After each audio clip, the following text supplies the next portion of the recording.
అందరికీ నమస్కారం అండి. ఈరోజు నేను చేయబోతున్న వీడియో ఏంటంటే, బాబాగారి సచ్చరిత్ర పుస్తకంలో నుంచి 26 అధ్యాయం నుంచి చేయబోతున్నాను. అదేంటంటే, భగవంతుడే నిజం. మనిషి భూమి మీదకొచ్చిన దగ్గర నుంచి ఆహ్, మనము పెరిగే కొద్దీ, ఎదిగే కొద్దీ, చూసే కొద్దీ మన చుట్టూ ఉండే వాతావరణంలో ఏవేవో చూస్తూ ఉంటాము. రకరకాల వస్తువులను చూస్తాము, జంతుజాలాలను చూస్తుంటాము, క్రిమికీటకాలను చూస్తాము.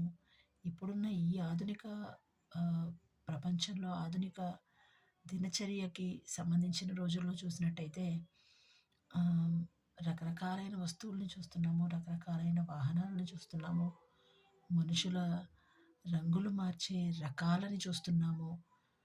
ఇన్ని చూస్తూ ఇవే నిజమనుకొని ఈ అబద్ధపు ప్రపంచంలో పడిపోయి బ్రతికేస్తున్నాం.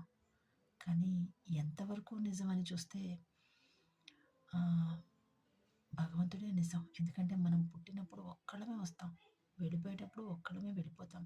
ఆఖరికి బట్టలు కూడా మన ఒంటి మీద ఉండవు పుట్టినప్పుడు, వెళ్ళిపోయేటప్పుడు.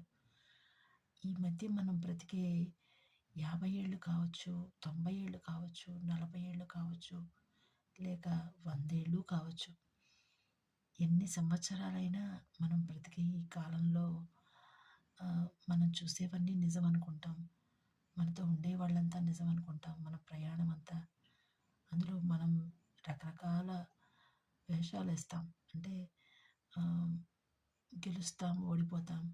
కోపం, చిరాకు, అసహ్యం, ఈర్ష్య, ద్వేషం ఇలాంటివన్నీ చూసి వీటిల్లో మనమే ఉన్నాం అనుకుంటాం. కానీ అందులో ఉండేది కూడా మనం కాదు. వీటన్నిటిని కలుగజేసేవాడు కూడా భగవంతుడే. అదే మాయ. ఆ మాయలో పడిపోయి వాటన్నింటిని మనమే ఫేస్ చేస్తున్నాం అనుకుంటూ ఆ మాయలో పడిపోయి తిరుగుతున్నాం. కానీ అసలు యథార్థంగా మనం చూడవలసింది ఈ ప్రపంచం మొత్తంలో ఉన్నది సత్యం అనే భగవంతుడు. ఆ సత్యం అనే భగవంతుడు ప్రతి ఒక్క మనిషిలో కూడా ఉంటాడు. ఆహ్, ప్రతి ఒక్క మనిషిలో ఉంటూ ఆహ్, ఒకళ్ళ నుంచి ఇంకొకళ్ళకి ఈ కనెక్షన్ అనేది లింక్ అయి ఉంటుంది.